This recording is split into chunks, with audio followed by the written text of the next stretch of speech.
Um cão com várias cores e uma beleza difícil de se achar por aí. De porte médio, um pouco mais longo do que alto. E tem mais, um cão inteligente, corajoso, companheiro e leal. Já sabe de quem eu tô falando? Eu vou te dar mais uma dica. Em alguns países, eles podem até ser usados como cães-guia, cães de busca e de salvamento, mas tem sua origem mesmo no pastoreio. Hoje vamos falar do Australian Shepherd, essa raça que tem ganhado popularidade e aqui no Brasil chamamos de pastor australiano. Se você gosta dessa raça e gosta dos nossos vídeos, já clica aí no joinha e se inscreve no canal ativando o sininho. Assim, você vai ser sempre avisado quando a gente lançar um novo vídeo por aqui.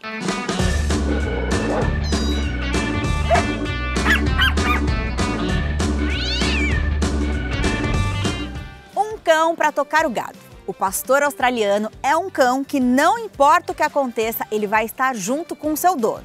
Um companheiro de verdade. Os povos nativos dos Estados Unidos costumavam chamar os pastores australianos de olhos de fantasmas. E ainda tem mais.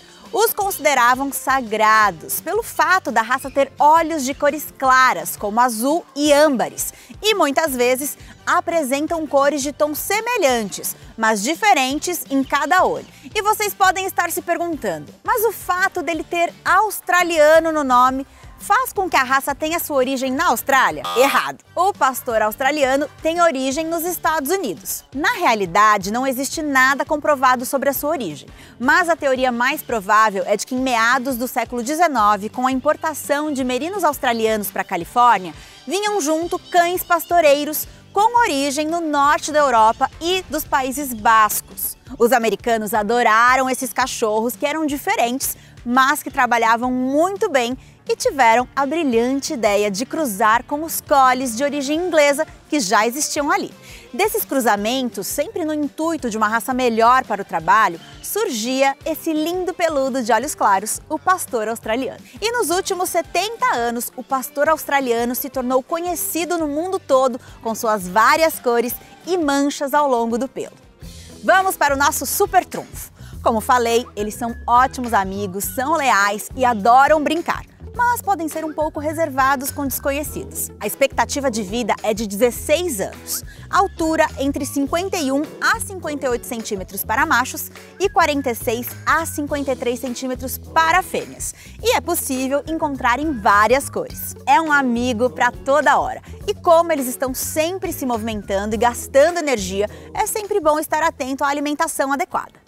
E a dica para manter o seu cão sempre saudável é a Natural Pro da Bow Wow. Ela não tem corantes nem aromatizantes artificiais. É feita com semente de linhaça, arroz integral, beterraba e proteína animal. E para saber mais sobre essa raça, eu vim conversar com a Bia e a Márcia do canil Wind Spirit Australian Shepherd para tirar todas as nossas dúvidas e curiosidades sobre esse cão incrível. Márcia, Bia, muito obrigada por receber a equipe da Bow Wow aqui no canil de vocês. Prazer é nosso. Prazer é nosso. Pela total. oportunidade. Bom, vamos lá. Vamos começar falando da aparência dessa raça que chama muita atenção. Eles têm cores diferentes, tem essa pelagem. Fala um pouquinho pra gente das cores. Quais cores que são permitidas no padrão da raça? Bom, o padrão da raça permite 4 cores: preto, vermelho, azul merle e vermelho merle, com ou sem manchas brancas e castanhas. Então essa aqui, por exemplo, que está aqui no meu colo, é uma vermelho merle. Este aqui é um vermelho tricolor. Essa aqui? Essa é é um azul merle. Azul merle. Ah, tá É um certo. bebezinho, né? Ainda tá com a ainda tá formando a as cor. cores, é. Esse aqui é um preto tricolor. Legal.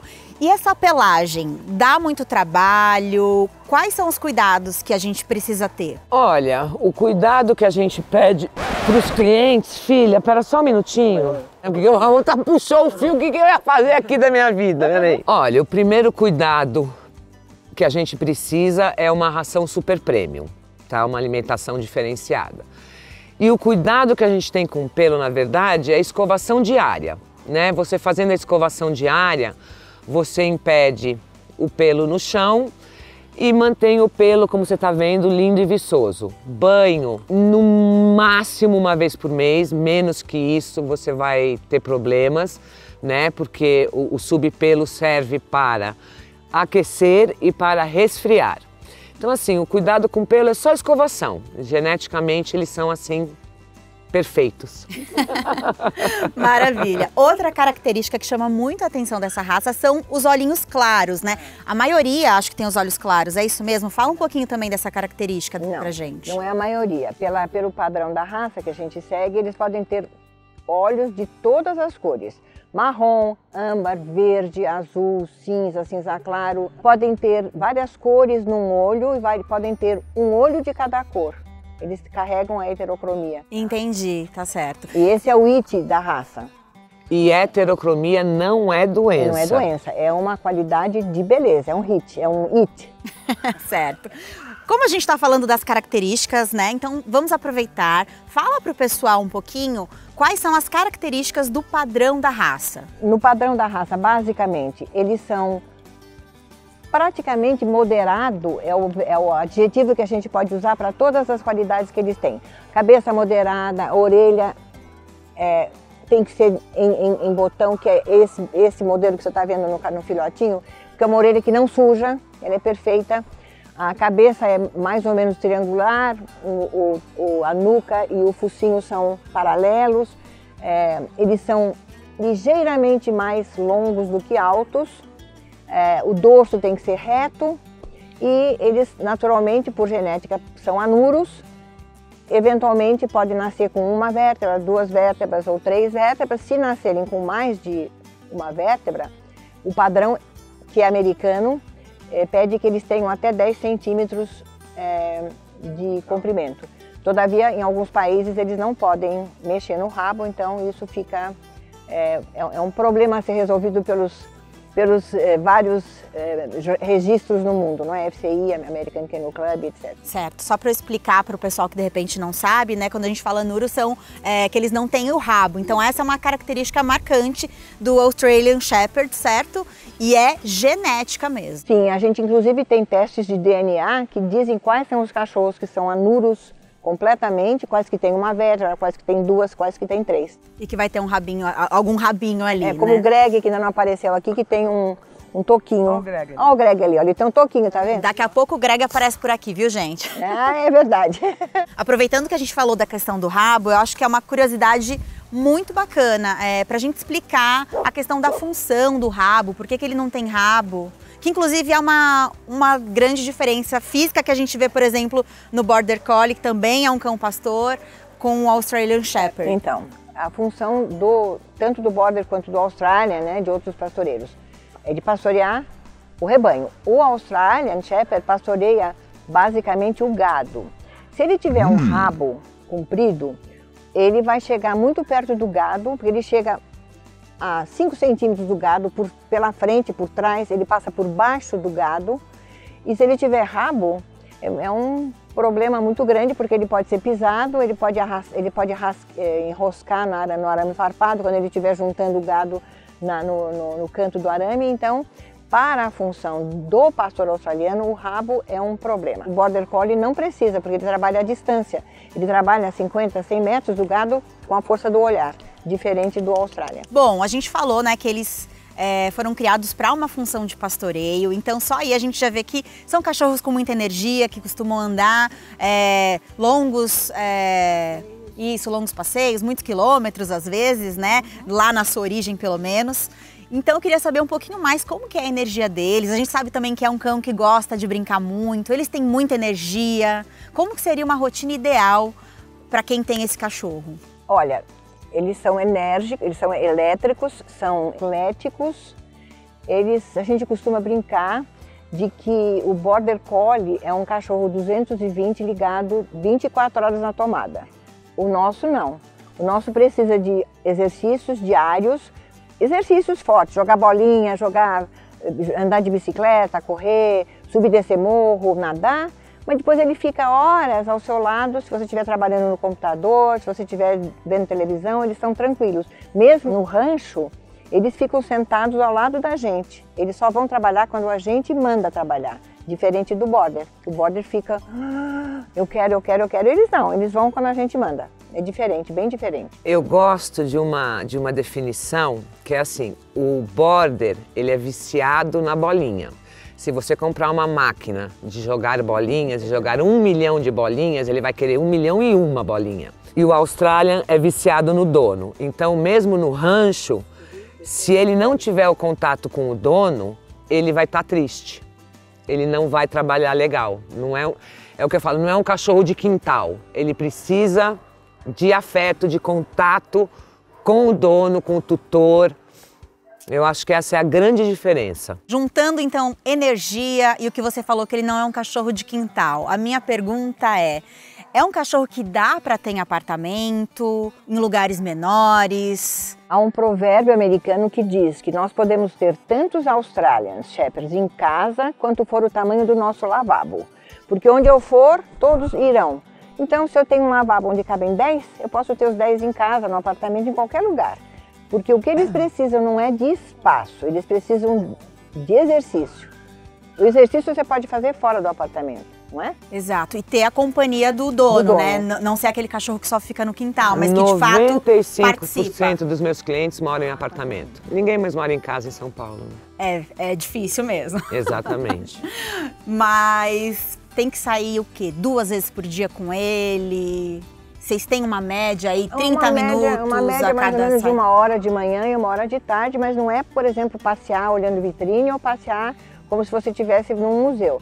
É exercício, é andando caminhando, correndo ou então jogando bolinha. Porque, por exemplo, quando eu morava em São Paulo, eu brincava no corredor dos quartos com uma bolinha, jogava bolinha, jogava bolinha, jogava bolinha. O cachorro para, eu digo, cansou, tá bom, pronto. Entendeu? Desde que ele gaste. E tem uma coisa super importante. A obediência básica é fundamental porque faz do cachorro um cachorro bom cidadão e gasta energia, que é uma barbaridade. Se eu colocar o meu cachorro de obediência aqui no meio de nós e ele fica me olhando 1 hora, sem fazer um movimento, ele vai gastar mais energia do que se ele estivesse correndo. Porque os neurônios estão indo, estou olhando na minha mãe, quando ela disser que eu posso sair, eu posso sair. Gasta energia, que é uma maravilha, e transforma o cachorro num bom cidadão, né? Que você pode ter em qualquer lugar. Exato, a gente tem que cuidar da saúde física e da saúde mental do cachorro. E falando nisso, ainda né, em saúde, eles têm tendência a alguma doença específica? Doenças, digamos assim, mais prevalentes são displasia coxofemoral e de cotovelo, doença de olhos em geral. Há uma série umas 9 doenças de olhos que são genéticas e que a gente evita fazendo exames anuais de olhos e fazendo radiografia coxofemoral e de cotovelos quando o cachorro tem 2 anos completos, porque o raio-x é definitivo. E aí a gente vai saber se ele está apto ou não para acasalar. Essa é a nossa obrigação. Também tem uma anomalia chamada PHA, anomalia de Pilger-Huet, que não é uma doença, mas é uma espécie de RH negativo que corre no sangue, que atrapalha no momento do acasalamento. Como o RH negativo e positivo no humano, se o macho for positivo e a fêmea negativa, vai dar problema na ninhada. Então é bom que o criador saiba, mas não é doença. E o MDR1, que isso sim é uma espécie de alergia que todos os pastores, todo o grupo de pastor inteirinho tem, inclusive alguns galgos, que significa que se forem submetidos a alguns medicamentos, podem ter um ataque rápido e morrer. Então, a gente tem que fazer um exame genético para saber se os pais são MDR1 positivo ou negativo, para evitar o contato com essas substâncias. Mas não é doença, é simplesmente uma forma de alergia específica. Precisa estar atento, conhecer. Mas eu disse assim, todos os pastores, pastor alemão, pastor belga, todos, o pule, qualquer pastor... Ivermectina. É fatal. Falando nisso, vocês indicariam essa raça para um tutor de primeira viagem? Aquela pessoa que nunca teve um cachorro na vida? Olha, eu diria que não. Ele é um cachorro muito inteligente, muito ativo e precisa de uma pessoa que tenha um manejo de cachorro. A pessoa de primeira viagem não deveria ter um pastor australiano, a não ser que fosse um pastor australiano, porque aqui em casa a gente faz testes de comportamento antes de entregar o filhote.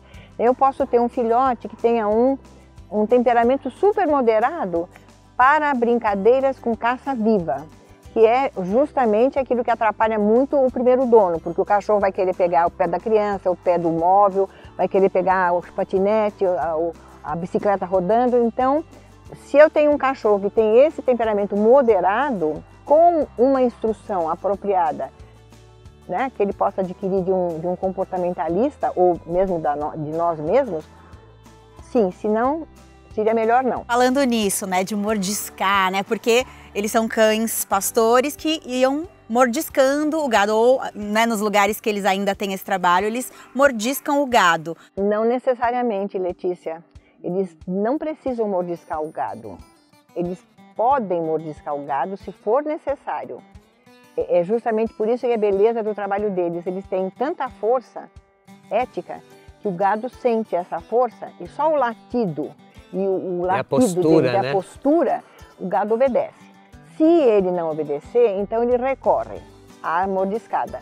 Mas como a boca é doce, é boca de tesoura, a gente chama de boca doce, é para não machucar o gado, é só para dizer obedeça. Mas eles têm esse instinto de repente querer mordiscar. Quando tem criança, né? Já ouvi gente falando assim, ah, mas é complicado ter um Australian Shepherd com criança. É isso mesmo ou não? Não é bem assim? Olha, eu tenho várias mães, né, no nosso grupo.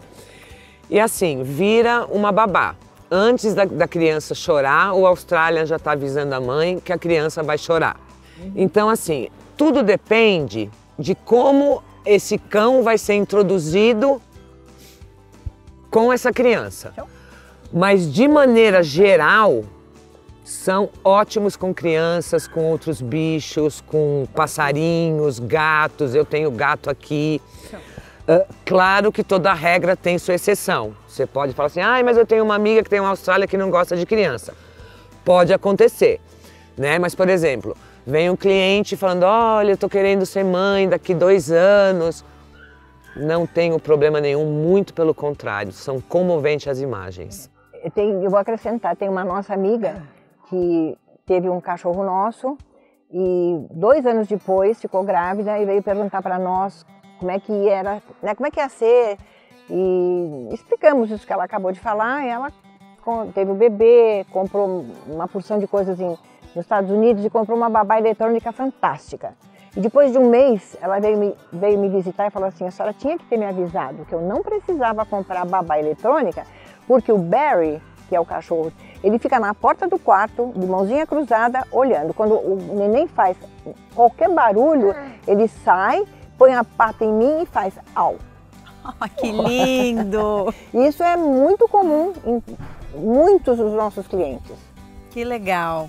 Bom, para quem já está apaixonado por essa raça, qual é o valor médio de um bom canil para adquirir essa raça? De 6 a 9.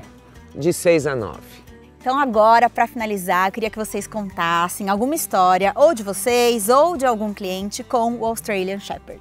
Bom, eu vou me reportar a uma história que foi logo no começo da minha criação. Eu ainda era uma novata na criação, eu comecei a criar em 2000. E em 2004 nós tivemos uma ninhada que teve um cachorro chamado Brooks, que eu levei para fazer terapia numa escola com crianças que tinham sido maltratadas, Ser viciadas. E era um trabalho muito inicial, ninguém sabia nada como trabalhar com cachorro, nem eu, nem ninguém. Então nós fomos em 6 pessoas, 6 condutores, eu com o Brooks.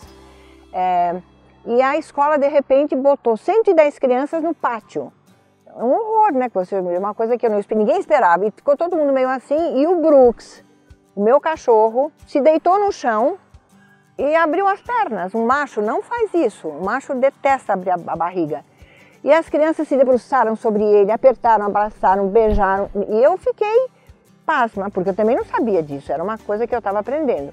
Passaram esses 5 minutos, o Brooks levantou e foi para um canto onde havia uma criança. E eu olhei para a professora, perguntando com os olhos, pode, né? Pode. Ele foi, pôs a mão na criança e depois de alguns segundos a criança se abraçou nele e começou a fazer assim no cachorro. E ficou um tempão assim. E eu olhei para a professora e a professora chorava. E eu disse, alguma coisa errada? Ele disse, não, essa criança está aqui há 15 dias sem falar. Ela está falando com o cachorro. E o cachorro não foi treinado, o cachorro descobriu. Né? Isso é uma coisa comovente. E esse mesmo cachorro, nessa mesma creche, ele fez isso com uma outra criança que era nova no grupo e que não deixava ninguém chegar perto. Se você chegasse assim, nessa distância, ela berrava histericamente porque ela tinha horror do humano. Ele também fez a mesma coisa, ele chegou, pôs a patinha na criança e a criança abraçou. E quando a Bia chegou, nesse dia a Bia que estava com ele, né, Bia? É. Ela chegou para tirar o cachorro e ela falou, tia, traz ele de novo na semana que vem. É uma história, né? É uma coisa da raça e eles são terapeutas por natureza. É, isso é muito legal. Quando a gente recebe cliente aqui, muitas vezes... Nós temos vários clientes especiais. O cachorro indica para nós que ali tem alguém com problema. E nós temos alguns clientes, crianças que têm patologia e que têm cachorros nossos para ajudar no desenvolvimento da terapia com a patologia. Sim. Que legal, gente. Que história linda, emocionante mesmo. Mais uma vez, obrigada por compartilhar essa história e também muita informação bacana que eu tenho certeza que muita gente tem dúvidas, né, sobre essa raça. Muito obrigada pela oportunidade. Nós que agradecemos, de verdade. Gente, que raça incrível o pastor australiano. Deu para perceber que eles são uma ótima recomendação para quem quer ter um cão leal, um amigo mesmo, né? Se você quiser saber mais sobre essa raça e tiver qualquer dúvida, é só entrar em contato com o canil Windy Spirit Australian Shepherd. Todos os dados deles estão aqui embaixo na descrição do vídeo. E não se esqueça de deixar o seu like para ajudar o canal da Bow Wow a crescer ainda mais e continuar produzindo mais episódios do Guia de Raças como esse. Ah, e qual raça que você gostaria de ver aqui no nosso canal? Conta pra gente aqui nos comentários. Não deixe de seguir também a Bow Wow no Instagram. É só procurar por @BowWowOficial que você encontra a gente por lá. Bom, gente, esse vídeo já chegou ao fim. Eu espero que você tenha gostado e até o próximo vídeo. Tchau!